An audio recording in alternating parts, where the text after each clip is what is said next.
Hey, everybody. Welcome to Southland's podcast for parents, parenting podcast, whatever we want to call it, because we're trying to impress upon parents what must be impressed upon our kids, because you cannot give what you do not have. That was my second take, because on the first take, I was disrupted.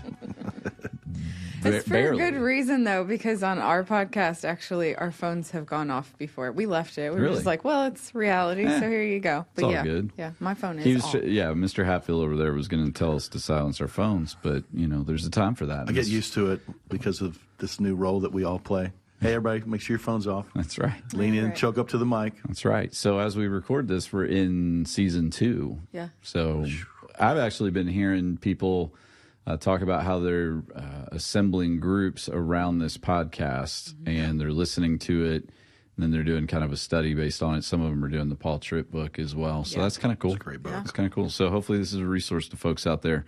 Talked about all kinds of different things. We're going to talk about something that's not at all pressing or relevant to anyone in our culture. We just thought it'd be fun to talk about it, called busyness. I thought you were going to say not relevant to anyone sitting at this table. I'm like, I wasn't going to go there just yet. Yeah. Really what this is an intervention. Jess, yeah, we're glad you could join us. Chuck wanted to bring this up. Chuck's been bringing this up for a long time now. Hey, can we talk about this? That's right. That's right.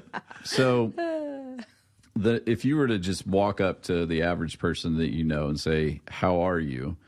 What do you think the chances are that their response back to you is going to be busy? No, high. Very high. Very high. The number one response I get is tired and busy, or busy and tired, and they tend to go together. Or okay, and they're not. Yeah, I'm okay. fine. Great. Yeah, fine. Yeah, we're great. We're fine. And then a lot of times it'll be great. We're fine. Busy. The caveat. A little bit busy. Yeah. And that can be a very relative, term. So one of the things I thought would be good right out of the gate is to address two things. Number one, I think we have a tendency to wear that like a badge of honor at times. Yeah. And number two, and we can dive into anything and everything y'all want to, is we might want to define it. To be busy means to be full and have no margin or no room. Yeah. So the question I think that turns into is, what would we use the margin, if we had it, for? Yeah. And so we can get into all kinds of different things. But let's begin with kind of where would you locate yourself on the spectrum of busyness?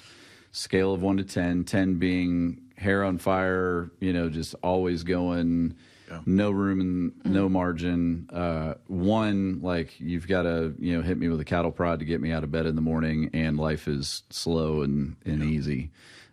You're looking at me like, what would that be like? I don't know what that means. Where would you locate this in your life? And the reason I want to go down this path is because I think it's very easy for us as parents to blame our children for our busyness. Yeah. But this podcast is centered around the idea of we've got to impress some things upon ourselves that then will move into our children's hearts, minds, and lives, hopefully. So I'll let whoever wants to go first. Where would you locate yourself on the spectrum? Go ahead there.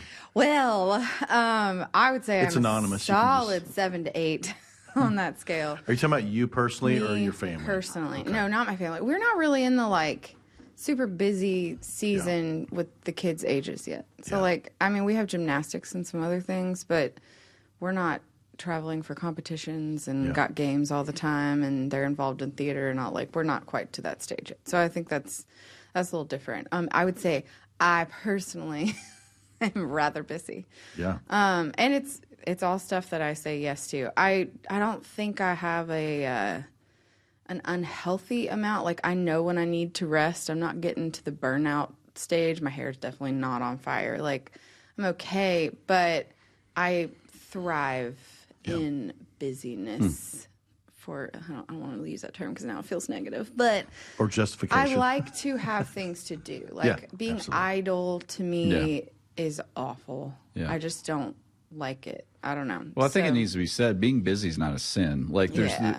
That's not what we're trying to identify here right out of the gate is you won't find it listed as a sin. Now, can it? It's like a lot of things. It can be fertile ground for sin. Sure. Right. So it's one of those alarm bells that can go off of hey, you're starting to approach a danger zone here. I also think it's really tempting for people to compare themselves to one another. Sure. So what feels busy to me might not feel busy to someone else. What feels busy to you. So there's room for relativism at a certain rate when it pertains to busyness. But where would you locate you? Well, so right now I've got a dad that's in the hospital, and so I've been, it's 10 days. I've been there four times, and it's interesting when you ask about margins. Like you kind of begin to go, I'm running a pretty good clip. I stay pretty busy. The weight's heavy, and then something else happens like this, and then you go, maybe we're running a little bit too hard. Our family, they're better at it, and we're in a church where now the work-life balance is so much different. I mean, the way things used to be around here. I mean, you worked here in what a lot of us refer to our version of the old days. There's several iterations of that, and you went and planted a church in Seattle, which was exhausting, and I did a lot of that wrong, and so now, one of the things I do, I don't always count them, but I keep a record of all the stuff that I'm doing. I put it in my calendar, so that way I know. And then sometimes you can look back and go, "Oof, man, we've done a couple 50 pluses or 60 plus, or just even nights. Like typically for us, and again, this may be different for you because of rehearsals and things like that too, but typically we kind of have." I typically have one night out, and sometimes I'll have a dinner with somebody, but other than that, unless stuff calls, and I'm needed, then I can guard that. We typically staff around here Thursday or Friday, Saturdays are quote unquote off. I'm doing a lot of writing, so I'm kind of doing more Monday through Friday, and then show up at church on Sunday and see where I'm needed. Our family-wise, we just did our first, we kind of did some little kids' leagues and stuff like that, but we just had volleyball, and so this was every day. And so, I just have one doing that, and so, like, I think about you guys who have, all kinds of different things. And you just have to kind of decide this is the season, and also trying to measure what does this look like, how can we be the most intentional in it. But, we don't run well a bunch of nights a week. We just don't. I mean, it was good. It was a good season, and I'm sure we'll pick up some more stuff, and maybe our youngest will get into some stuff too. But we try to guard home. We try to guard dinner as much as we can, and we shut down the zoo sometimes when it gets crazy. We just do. So, I do have 4, and interestingly, as my oldest is, she's grown. She's in college. She's a sophomore in college. She doesn't live at the house, and then I've got one who's a senior in high school who's going to be heading out the door sooner rather than later, and then two boys behind them.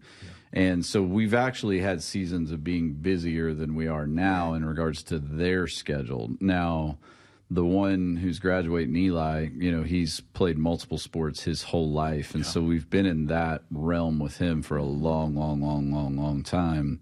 And there's trade-offs you make during that season. And Silas, the 14-year-old, has seasons where it gets really busy with plays and things like that and shows and stuff that he's in. And then the youngest plays, flag football and baseball and things like that. And so there's definitely games and events. So even if we're being intentional about, not overcommitting everybody, which I think is important for parents to do, so that we're not signing up our kids for 3 sports at a time, which happens. We watch people all the time and go, we're leaving this soccer game to go to this baseball game to go to that volleyball game or whatever. And we've had a couple times where things have overlapped with Eli when he was little, where a couple, I remember some beginnings soccer, and ends. Soccer would overlap into football, or football would overlap into basketball or something like that. But we've tried to guard that, like, hey, commit to one thing at a time kind of mentality, which has helped. But with 4 kids, the reality is if everybody does one thing, you find yourself just like we'll deal with it this season, where we won't be able to be at every baseball game for Bo because we're going to try to be at every baseball game for Eli's senior season, and so that's just a conscious decision that we have to make. And so trying to help guard everybody's schedule once you have a certain amount of kids can still feel insurmountable at times. And you look up and you go, gosh, every night this week we've been out, and so one of the things I wanted to talk about, and you kind of led into it a little bit, is if we start to consider, like, okay, and we'll get into how the Bible demonstrates this, we need to have margin, not only in our finances, not only in the money world, but we need to have margin in our actual schedule. Yeah.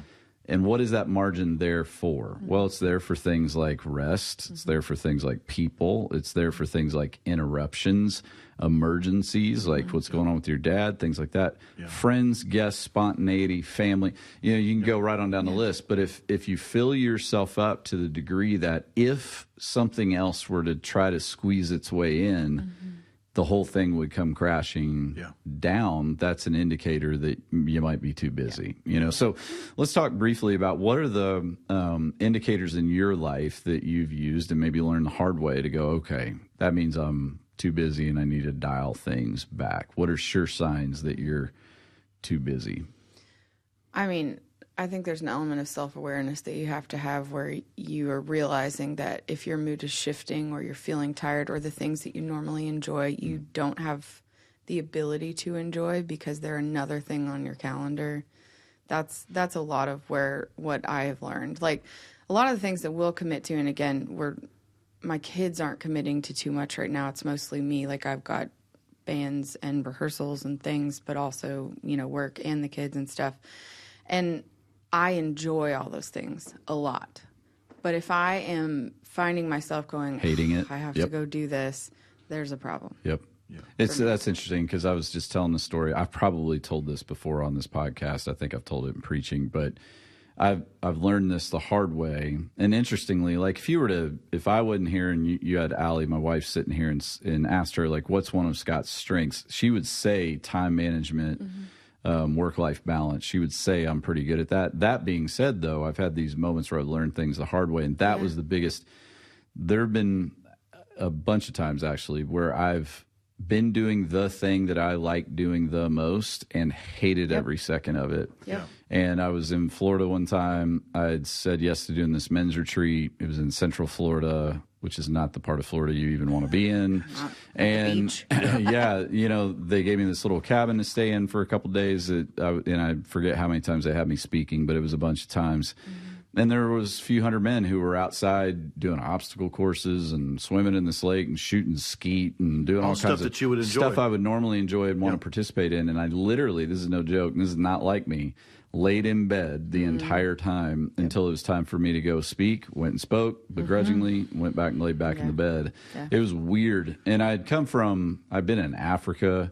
Sure. I preached a bunch on the front end before Africa, the back end, and then gone and done this thing. I mean, it was just a stupid decision-making process that led me down this path. And I remember thinking, like, okay, don't ever do this to yourself again. Because I actually felt terrible about the fact that, like, you're not giving what you normally would give to this. You're not even preaching well. Like, you're just going through the motions. And so that's a real big red flag. If the things that you love doing start being things that you have to do, I think that's a sure sign that you're too busy. Yeah. What else stands out? Oh, I think I get tired or quiet. Quiet's for me too. Yeah. Big thing is quiet. I don't sleep well.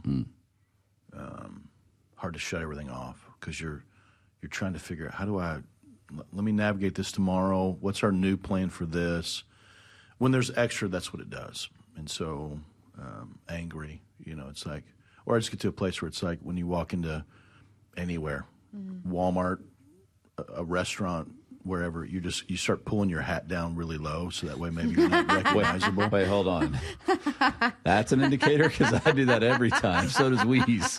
Weiss especially, man. Well, I mean, it's one of those things where the visibility of... Well, you're extroverted. We're introverted. So, for you to do that means... It's bad where I go, when I'll have a little conversation with God in the morning and go, hey, God, it would be cool if their lives didn't blow up today. Yeah. Like they didn't seek me. And you have to be wise to also sometimes delegate. These things don't all have to happen with us. And there's plenty of times where people think that they do need us, and they don't always.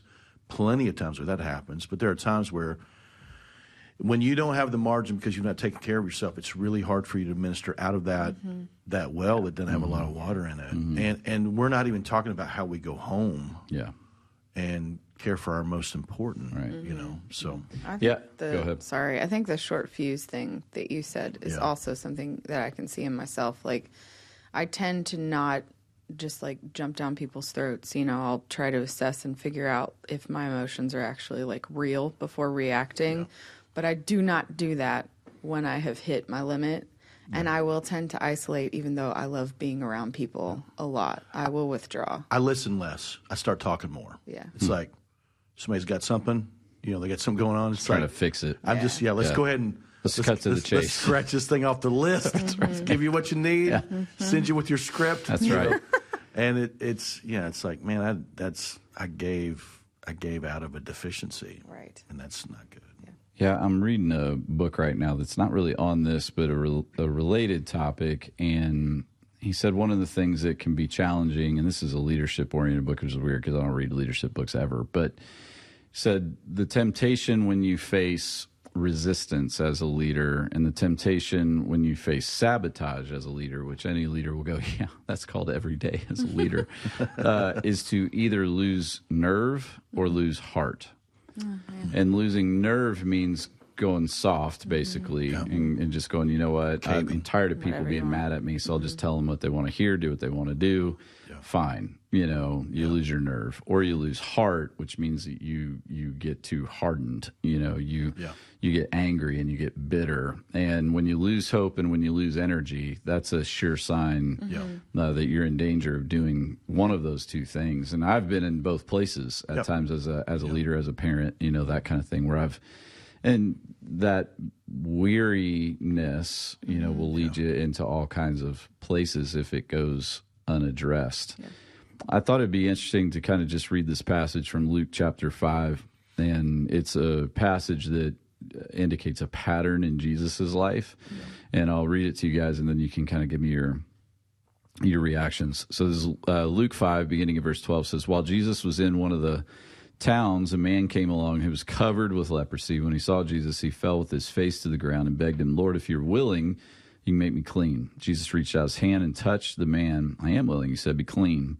Immediately the leprosy left him. Then Jesus ordered him, don't tell anyone, but go show yourself to the priest and offer the sacrifices that Moses commanded for your cleansing as a testimony to them. I love this. Yet the news about him spread all the more, so that the crowds of people came to hear him and to be healed of their sicknesses.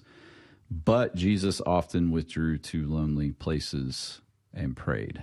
Lonely, you know, he withdrew to isolated places where he could be alone with just him and the Father. What stands out to you about that little story? We could have talked through a couple more. You know, there's an event where he is all night at Peter's, you know, mother-in-law's house, and everybody's coming all night long, and then the next morning he retreats. You know, so what stands out to you guys? Yeah, I think it's a good model of a response where when we withdraw, which isn't inherently bad, if we do need to rest, he's going to the Father with it, though, where I may well just be laying in my bed.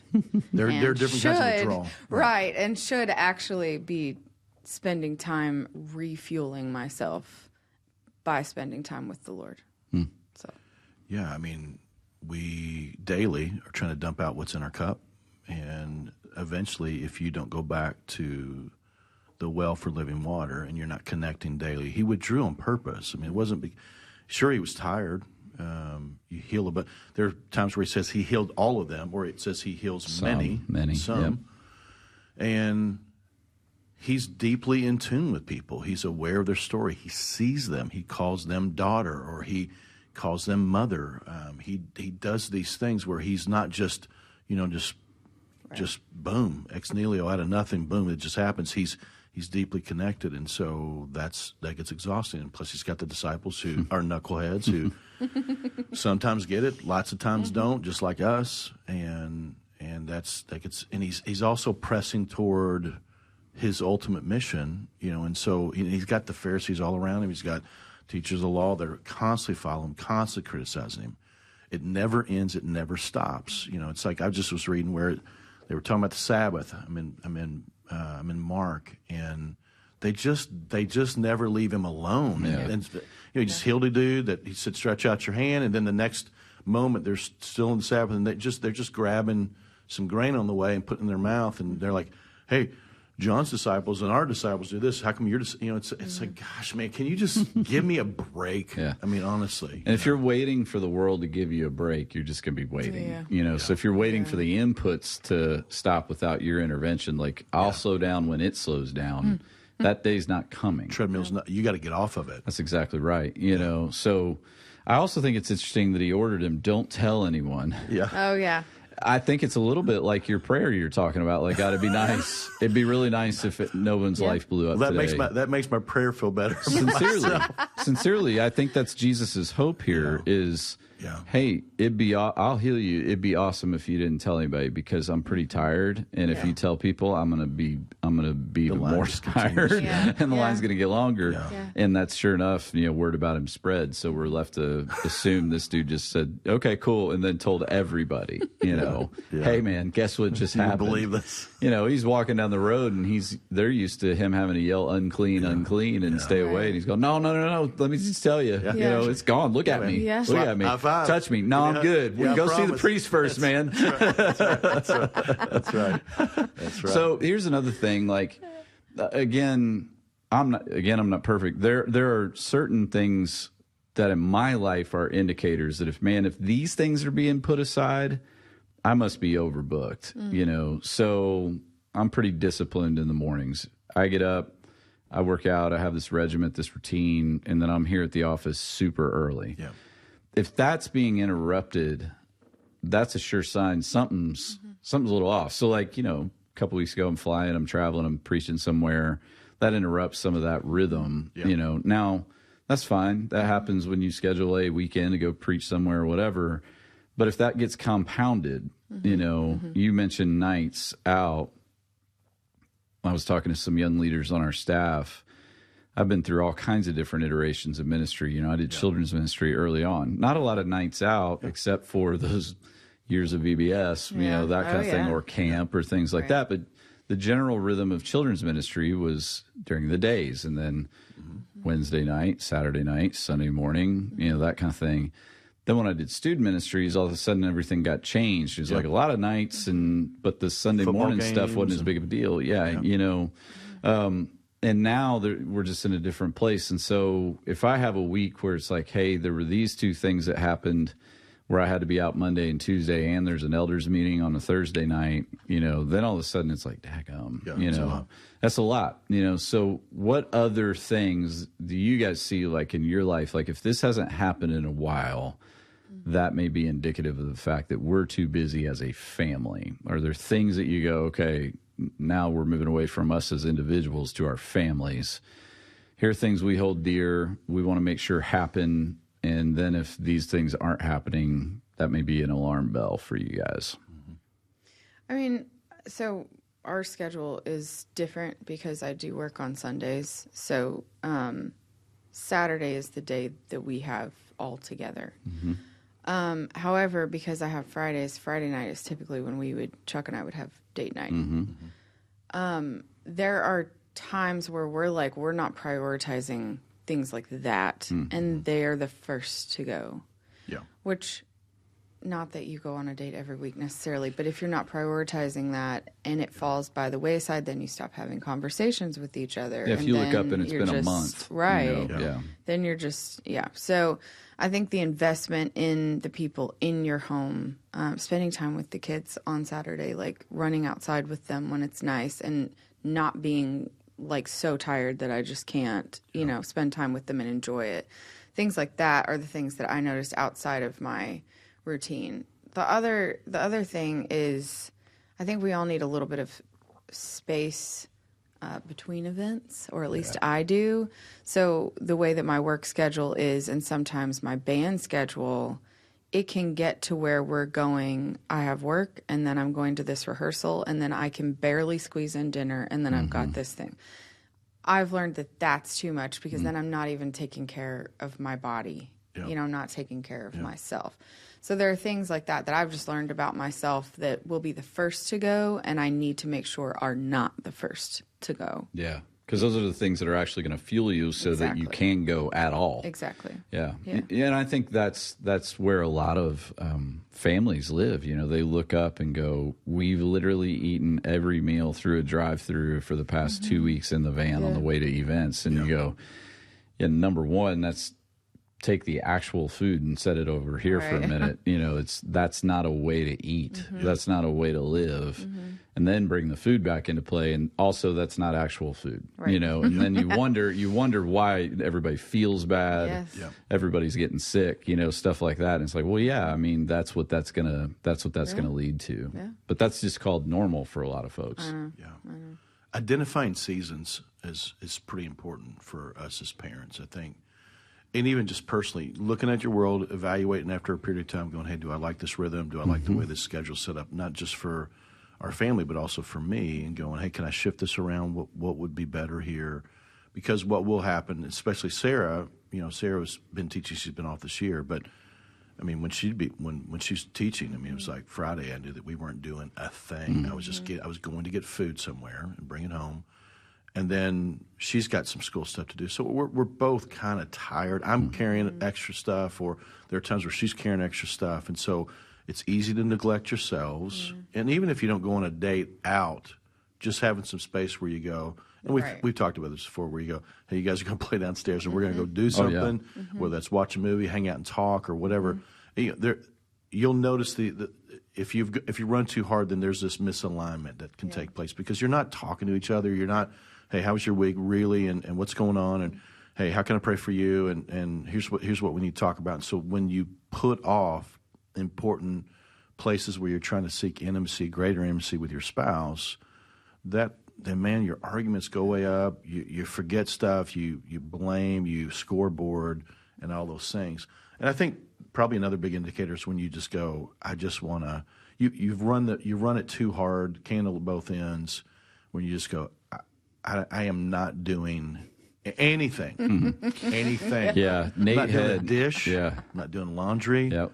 I'm not doing anything. Nate had he said this to me recently, and when somebody says something, you're like, oh yeah, that is like 1,000% true. He said, the older you get, the less it's about managing time, the more it's about managing energy. Yeah. And I was like, amen. That's exactly right. Because what you're describing right there may be something that you would have handled more when you were 22, you know, and you would still have energy left in the tank. But now you're going, I don't even want to move. You know, one of my favorite Wayne Smith stories is, he came home. Wayne Smith's the founding pastor of Southland. He came home after preaching back in the old days. We had Sunday night services. So back then, you'd preach Sunday morning, then, you'd have a different sermon on Sunday night. It was a more laid back, casual thing. And usually he'd give that to somebody else. But for whatever reason, he was preaching that Sunday night, and he got home, and Marge, his wife, was watching Charles Stanley. And she said,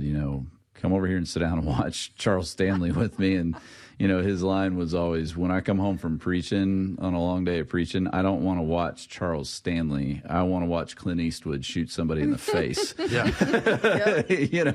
And nothing he's ever said has spoke to my soul more as a preacher, than that. So it really is about managing energy, because here's the thing, when you may have time, and I notice this at home, like, it's not that I haven't been with my kids or I haven't been with Allie. Right. I just haven't had the energy to talk.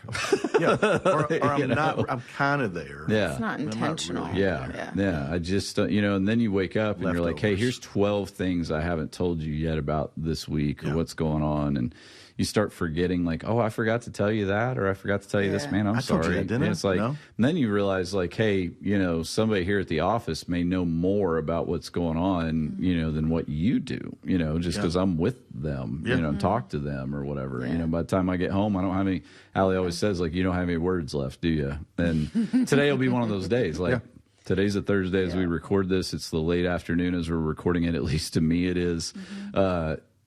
My day began at 4:30, men's thing. After that, mentoring thing at Tate's Creek. Came back for a meeting I had to lead at 10 a.m. That went almost till 11:30. Then had a meeting I had to lead at noon, and then I have this, and so everything I've done today has involved words. Just doing this.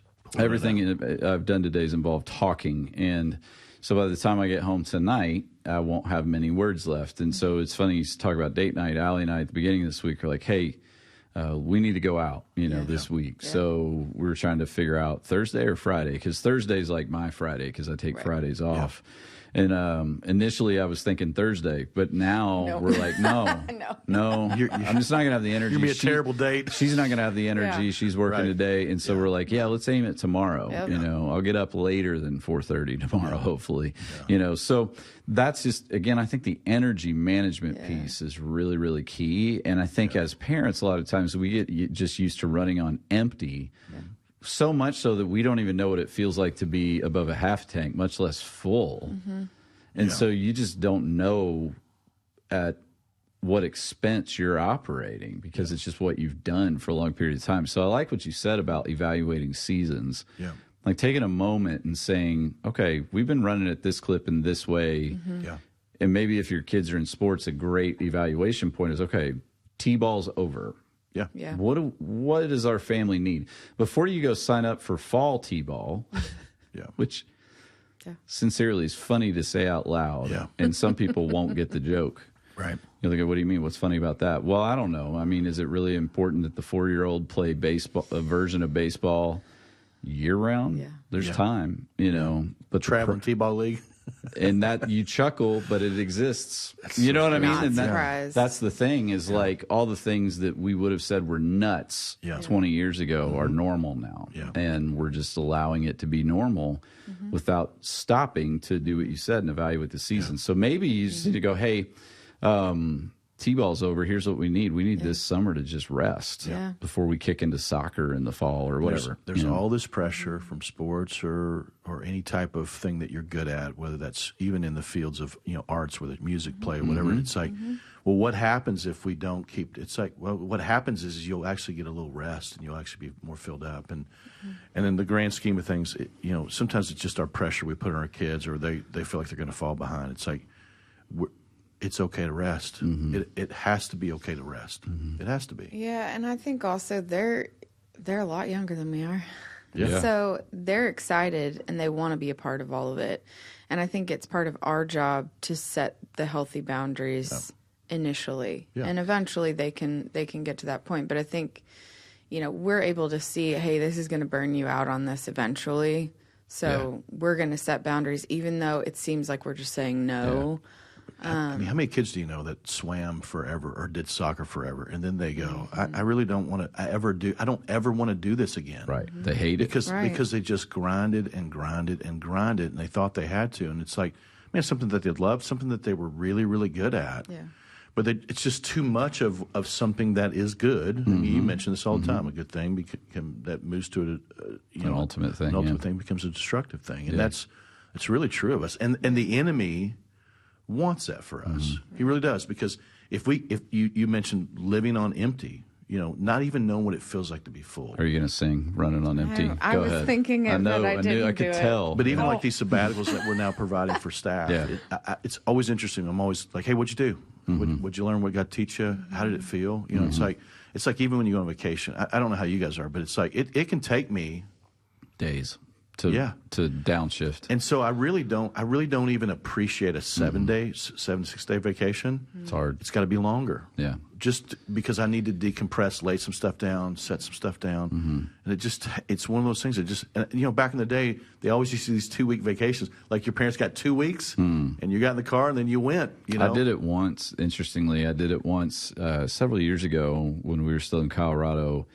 It just so happened to line up where we had the opportunity to do it. And so we went 2 weeks? Yeah, let's do 2 weeks. And I was actually nervous going into it. I was like, I don't know if I can do this. Like, I've just never done it. Never been used to it. Yeah. And both weeks were at the beach. And by day 6, I was like, I think I could do this the rest of my life. Yeah. Absolutely. Because in a week-long vacation, what happened, especially for me back then, is it would take me 2 or 3 days to just settle. Gear down. Then for a couple days, I'm like in my zone, like my beach vibe zone. Yeah. But then as you approach the end of it, you start to ratchet back up. So really all you got was about days. 2 days in the middle. But on that 2-week thing, I was like, wow, this is unbelievable. I could do this the rest of my life. Yeah.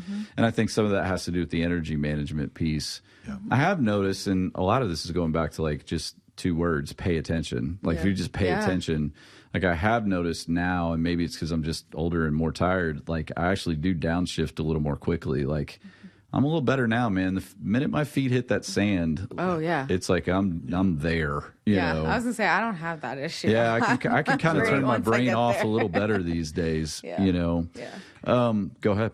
No, it's funny because there are times where I don't know how many vacations you've been on, but you'll get a call from somebody important that's really sick or something really bad had happened with a staff member. Yeah.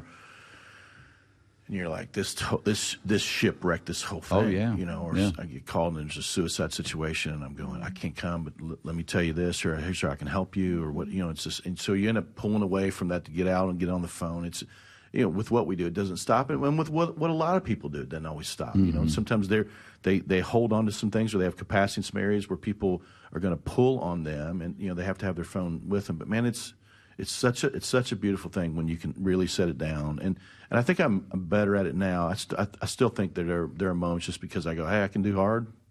Just because you can, I have to tell myself this. Just because you can doesn't mean you should. Doesn't mean you should. Yeah. And that's a hard lesson or you'll carry something too long with somebody that has, you know, it's just, you're going, hey, man, I can't care more about your situation than you. One of the things I've started doing when we go on a vacation is I'll put my phone absolutely away. Yeah. Because what I understand is that if somebody really needs to get a hold of me, they can. Yeah. Like they'll figure out how to get a hold of Allie because there's a high chance. Like let's say Weiss needed to get a hold of me, he can get hold of Allie. Right. You know. He can find out where I am. I leave that information with, you know, a few people.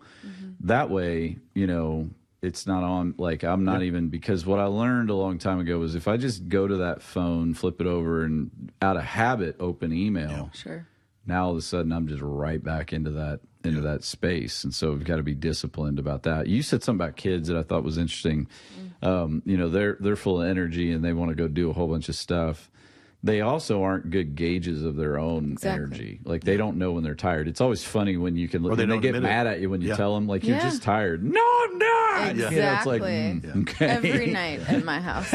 Every night. Denial. It is like they're their own worst enemy. Like they'll just go till they drop. Some kids, you know, and so it really is on us to be able to help them. Like I know you don't want to admit that you're tired, but you are tired, and so here's what's going to happen. You know, we've done a similar thing where we've said like, hey, we're just shutting it down. Nobody leaves the house tonight. You know, when the kids were younger, we could accomplish that a little easier.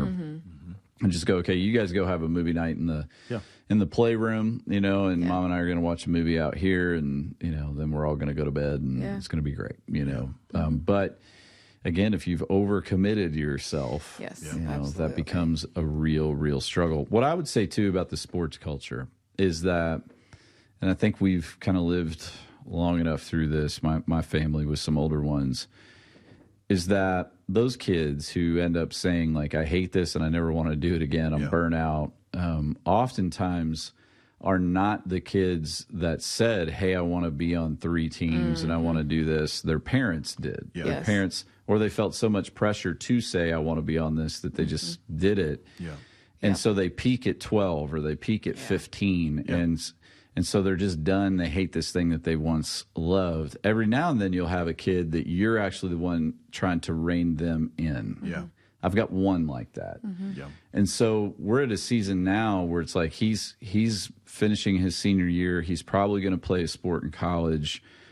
But we never said, hey, you have to play summer baseball. We never said you have to play fall ball. We never said you have to play all 3 of these sports. If anything, we were going, hey, you sure? Or can you? You know, let's not do this. He took a season off of summer ball one year when everybody else was still playing. But over the long haul, it seems to be there's some fruit there. You know, now also he's just a rare kid who he really is driven in that way towards that thing. I didn't drive him that way, you know, and that's a big distinction. Yeah, I was going to say that earlier. What's normal or healthy, I guess I should say, for one family doesn't mean that it's normal and healthy for your family. And I think that we really have to know and be self-aware enough to go, this is good for us or this is bad for us. you don't have to keep up with somebody who actually does work out for them to be able to go do this because they do have the margin, but you may not. There's no expectation to keep up with anyone else. Yeah, trying to look at sports rightly or whatever that extracurricular thing is. It's like it's not who you are; it's what you do. You know, and it's an opportunity for mission. It's an opportunity for you to get better and work on some things. It's be around people evangelistically. Yeah, I mean, all those things are really, really good. So long as it doesn't become ultimate. This is what I am now. It's like no, this is just what you do. But you know, one of the questions that I think just in evaluating seasons is, before something comes up, I don't make a solo call, nor does Sarah. Right. But we're constantly asking this question: is this best for our family right now? And it could be, hey, this couple wants to get together. It could be, hey, they've got this big night up at school, and it's a STEM night, and we could go up there. Or hey, we've got this thing. Or hey, somebody's asked me to play in a softball league. Yeah.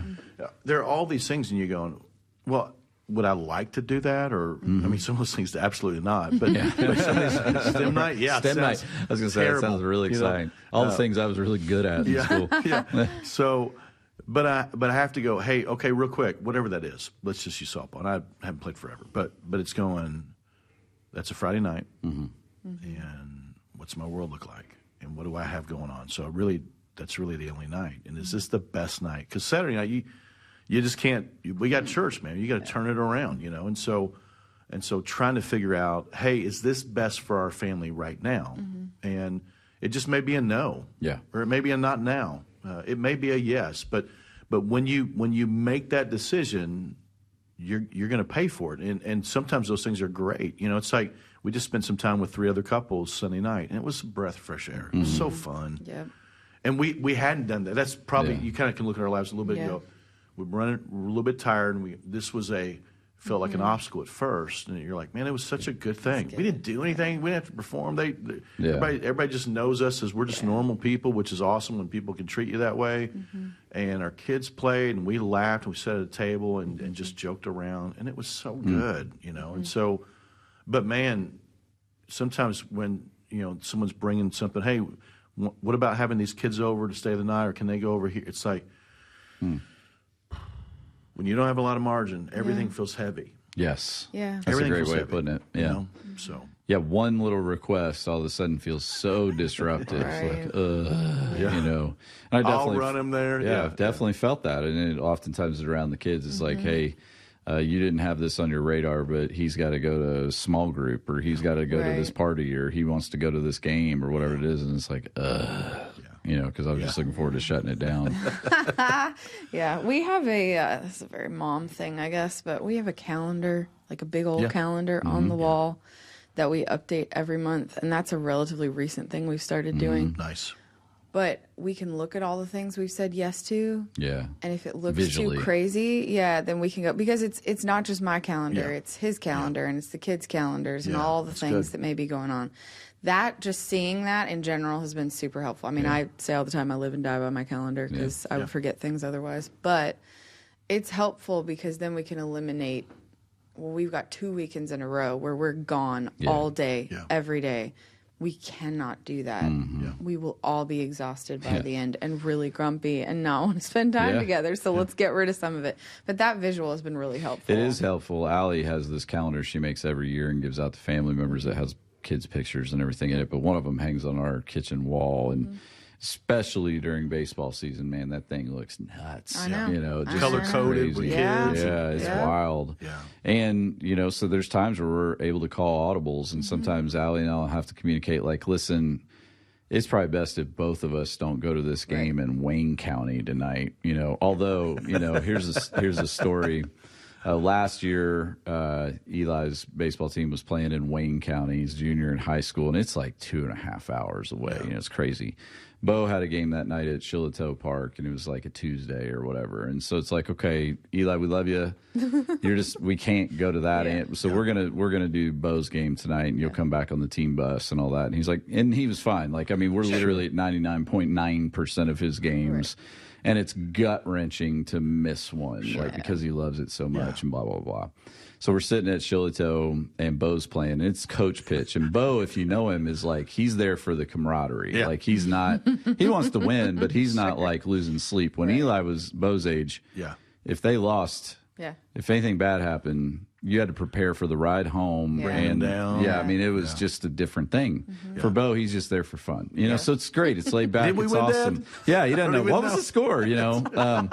So we're all sitting there, and, you know, they have this technology called Game Changer. So you can watch what's happening in a kid's game. So we're watching Eli in Wayne County. The first time up, I think he hit a single or a triple. I can't remember which happened first.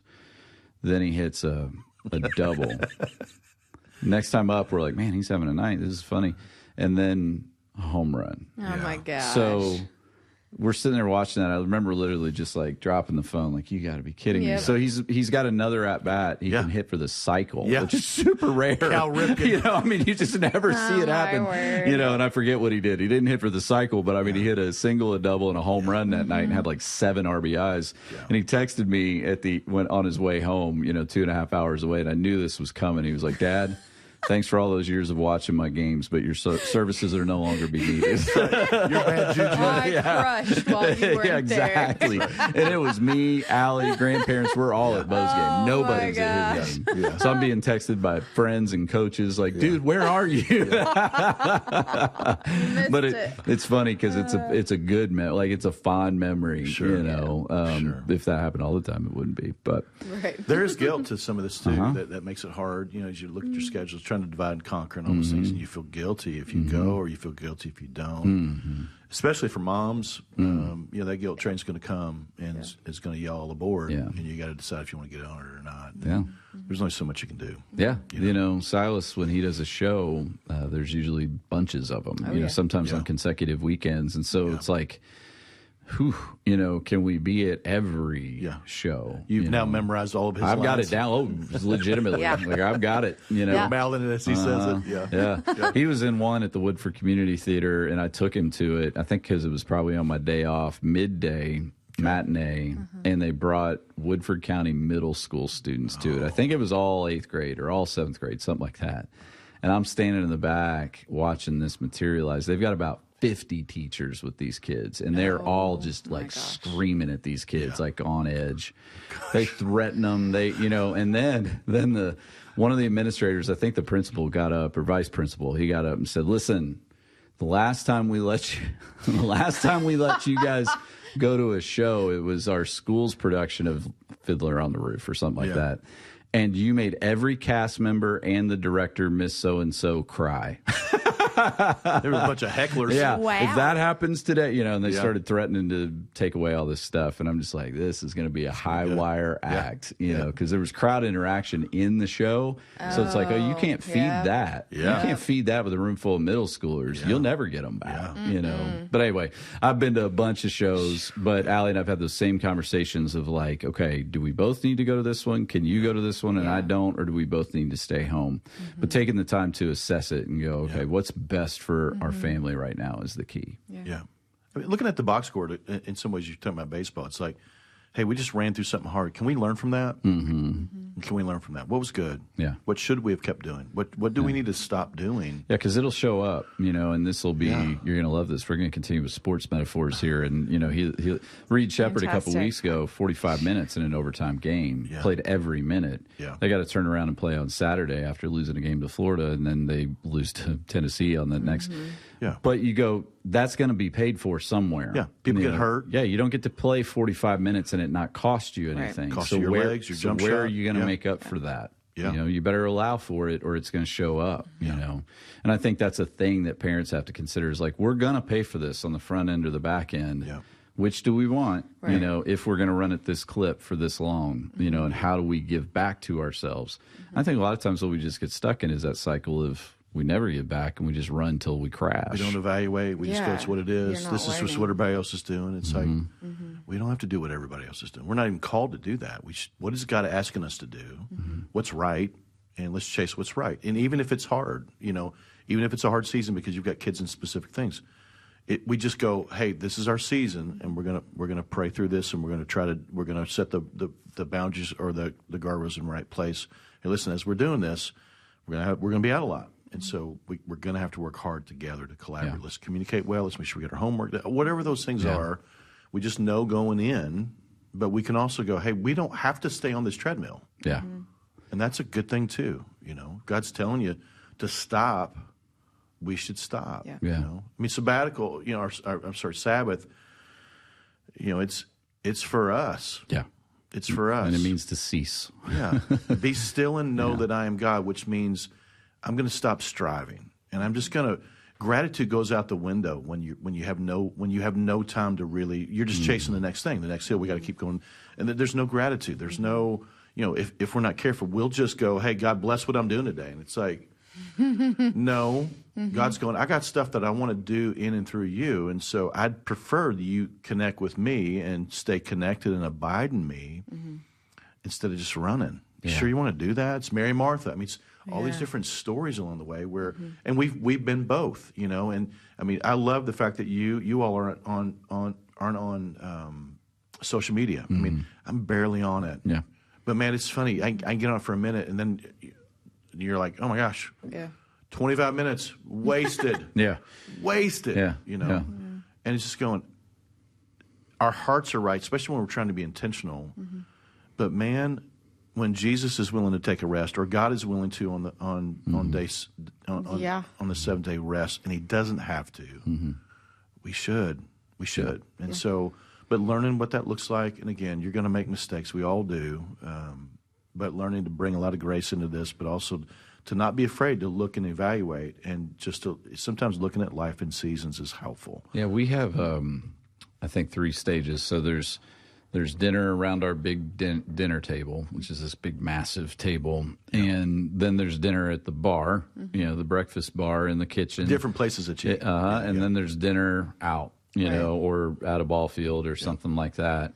And if we look up at the end of a week and there wasn't 1 to 2 of those around the big table, and or maybe some weeks, not only was there not that, there wasn't even any at the bar. Right. And they all were at the ball field, or they all were on the go. Yeah. We look back and go, okay, we got to get that back. Like, we got to dial that back. That community was different. That's the right. harmony in your family is different. That's right. Last night, busy night, a Wednesday night, everybody's going to church except me and Bo. I was going to say, I saw your kids. Exactly. Everybody, it's funny. Like, they're busier than I am with church stuff sometimes. And, Allie's up here doing a women's group that meets in my office and everything, and which is always weird because the next day it smells like a bunch of women have been in there. Yeah, that's better. one way of looking at it. I just ate Jersey Mike's in my office, and it smells like onions now. Nice. So, Nice. But we, last night was the eat at the bar night. Like, we had about an hour, where everybody was in the house. We threw together the food. We sat down and we ate, and then everybody had a jet, and then me and Bo crashed. And there's just nights like that. But that's not. That's a pretty good night. You know, what's a better night is when we all get to sit around the big table. And you know what? If you have the right rhythm, what's also fun? Having dinner at the ball field. And that's okay. But if it's every night, then it's taking from you instead of giving. Your 3 tables, good, better, and best. Yeah. There are times where you get the best. Yeah. And there are times where you're just going to get good, but you've got to pay attention to what's good and what's better and what's best. I think that's huge. Yeah, and knowing that we're going to experience those seasons that just are going to be busier, and that's okay, and we're prepared for them. And I think those are the seasons that you pray for extra measures of rest, right? Like, your rest at night actually feels more like you've got 2 nights of sleep instead of 1, that kind of stuff. You have to pray for those things. And then there are other times where you can actually just choose to slow down. And those are good rhythms. Yeah, I was listening to a podcast recently. You may listen to this as well, with Taylor Sheridan, the guy who wrote Yellowstone. He's written everything. He said when he's in recording mode, like for a season, he's working like 16-hour days. And I thought it was interesting what he said, because I'm not sure that all artists are wired this way. Like, some artists, you go like, when they were on tour, they were just not eating, not sleeping, drinking too much, and doing a million things that eventually just destroy them. But and then the tour's over, he ratchets down his discipline. Like, he's like, it's got to be on point what I eat. my sleep, my vitamins, he just went through this whole regimen because he's like, look, he said they call it the director's flu or something like that. Like directors will get physically sick when they're making a movie because it's so intense. So he's taken an approach of like, okay, if it's going to be intense and busy, I better really value the most important thing. If it's intense, I have to be really intentional. Yes. Yeah. That's excellent. And I think our tendency is to do the exact opposite, and so that might be something to consider for parents of going, okay, you've got this season and it's going to be a 2-week stretch, a 3-week stretch. Maybe it's the whole summer. You're going, gosh, travel baseball is going to be difficult this summer. Okay, well, what are you going to do to guard the most important things during the season that you know ahead of time is going to be difficult and abnormal? Yeah, it's worth thinking about. Yeah, it ain't bad too to go ahead. So Jason Kerner, Richmond campus leader, like when I was leading him at the time, I don't now, but he would always give me his vacation days for the whole year. Like he went on and mapped them out. And wow. I know a few staff people do stuff like that. And it's impressive because I go, gosh, man, I mean, how does he already? Yeah. And we don't operate that way. Sure. But it's almost like you've got these checkpoints along the way that recreate things in you, and he's really good at it. And in our minds, going, because sometimes we've been through seasons where it's sprint collapse, collapse. Yeah. And I've heard you and I know the same people. It's like you put it out on the field, man. It's like, I mean, we should work hard, and we should feel. There's a good kind of tired and a bad kind of tired, but there's joy that you can lose and it gets stripped from you because all you did was pour out and you didn't.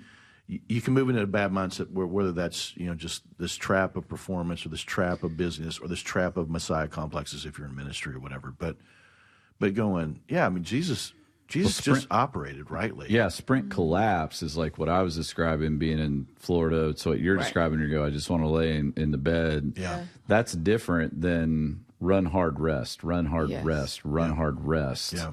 That's sustainable and healthy versus sprint collapse. Because when we get in that, like, I'm so tired I can't even fill in the blank, and all you want to do is whatever your thing is, maybe you binge watch Netflix for 12 hours or something like that. That's not a healthy way of living either, So finding that healthy rhythm, again, I think is what we see modeled with Jesus. So we probably could do several parts on busyness, but I think this has been enough for today so that we can all go feel bad Plenty about of ourselves. Convictions. I don't know what you're talking about. And it's been a busy day, and I'm tired. Yeah. So with that being said, hey, parents, thanks for listening to this. Share this with anybody that you might think would find it helpful. And we'll catch you again on the Parenting Podcast. I almost said Locker Room. Parenting Podcast. It almost came back. Well, you've been on a couple times here recently, man. Peace out, everybody.